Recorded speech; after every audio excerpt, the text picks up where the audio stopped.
As Charlie Hart alluded to, it wasn't the best of starts from him, dropping down to 5th place from the second row of the grid. It was a good start from Enrico Ferderer on the outside of the front row in the number 11 SR Mercedes, but it would be Josh Ratigan that went into an early lead. It would prove to be a definitive lead as well. Some interesting jostling further back as we saw there the number 69 plus line car of Peter Lurbeck getting into the rear of Ravi Ramyid on the first lap. Ramyid would ultimately have a fairly quiet race from that point in the all-new M4 GT4 Evo, brand new chassis for the team for this season. Meanwhile, the number 30, number 39 cars, Tim Hurrell and Max Hewitt, the American pair, having a good race further back in the field. Charlie Hart was sat just outside the podium positions in 4th place on the back of Alan Gabay of W&S Motorsport, but it wouldn't be long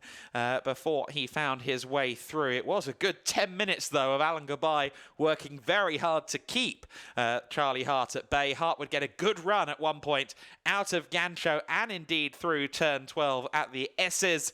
And would almost find a way around the outside improbably as the battle intensified. Almost 4 cars fighting for the final podium position as we got towards the final third of the race. But soon an opportunity would come knocking for Charlie Hart, and he only needed one to really find his way through. He didn't need to be given a second chance, let's put it that way.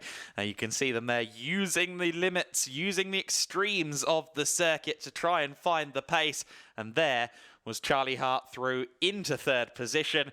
He managed to take advantage of a slight error from Alan Gabay going through the final corner, and through into 3rd place he was, and fairly soon he was building a gap over both W&S Motorsport Porsches. It looked for a while as though Tim Hurrell might find a way past Alan Gabay, or at least challenge him for the position, but eventually the two W&S cars ended up holding strong, and of course Tim Hurrell would win the Pro-Am class in this first race of the season. Max Hewitt, after dropping off the pace a little bit with what looked to be some tyre deg, he would start to challenge Tim again for 5th overall, but ultimately the Aston would stay behind the Porsche.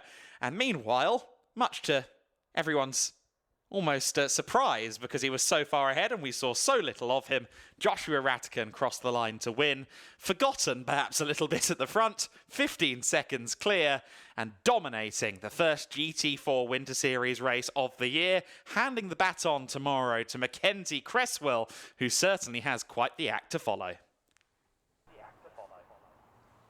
Exciting racing then from the GT4 Winter Series. 3 teams in the top 3, Elite, Rafa Racing by Racelab and SR Motorsport, your top 3. Of course, Elite, last year's runners-up in the championship. SR Motorsport, or rather, Elite Motorsport were 3rd in last year's championship. SR Motorsport, last year's vice-champions in the GT4 Winter Series.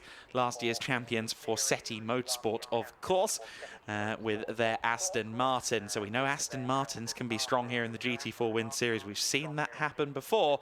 And of course, we did have an Aston winning in the club class in 13th overall. Here's a look at the results then. Joshua Ratigan winning by 15 seconds over Charlie Hart. Enrico Ferderer, 3rd position. Alan Gabay in 4th.